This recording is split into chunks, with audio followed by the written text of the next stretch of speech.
Hello, my name is फ़कीर रफ़ीक शाह महबूब शाह। एक बार फिर से मैं आप सभी का फ़कीर रफ़ीक शाह स्टडी में हृदयपूर्वक हार्दिक स्वागत करता हूँ। आज हमें जिस विषय में चर्चा करनी है वह विषय है भारतीय इतिहास। प्राचीन समय में भारत को सोने की चिड़िया कहा जाता था। भारत देश को अंग्रेजों की गुलामी में से आज़ाद करने के लिए, मुक्त करने के लिए हमारे स्वतंत्रता सेनानी और फ्रीडम फाइटर्स ने अपना महत्वपूर्ण योगदान दिया था। अंग्रेज सरकार द्वारा स्वतंत्रता सेनानी और फ्रीडम फाइटर्स को अंदमान निकोबार की सेल्युलर जेल में कैद किया गया था।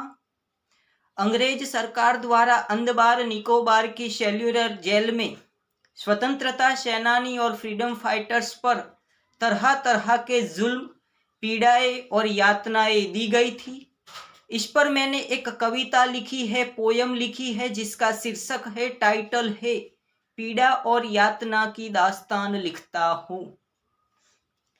इतनी पीड़ा और यातनाएं दी गई, इतनी पीड़ा और यातनाएं दी गई, फिर भी तोड़ ना सके हमारे आत्मविश्वास को, फिर भी तोड़ ना सके हमारे आत्मविश्वास को।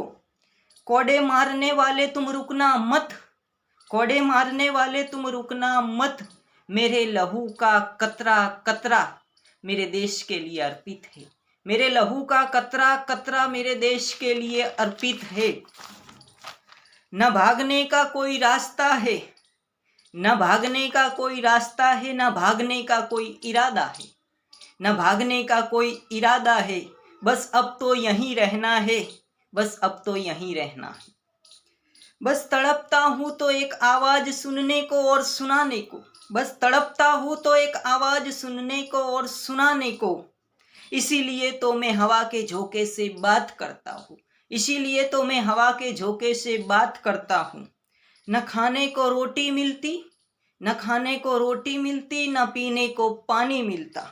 बस सुबह शाम मिलती तो पनिशमेंट पनिशमेंट पनिशमेंट, बस सुबह शाम मिलती तो पनिशमेंट पनिशमेंट पनिशमेंट।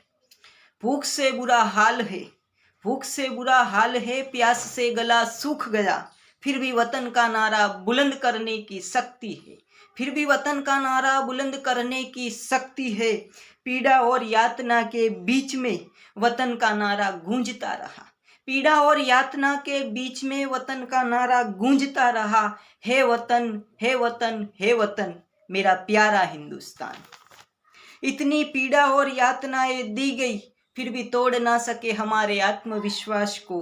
कोड़े मारने वाले तुम रुकना मत, मेरे लहू का कतरा कतरा मेरे देश के लिए अर्पित है।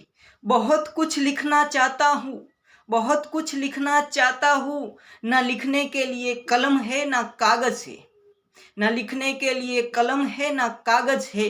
अंत में है परिंदों के लब पे दुआ, अपना पीपल सलामत रहे।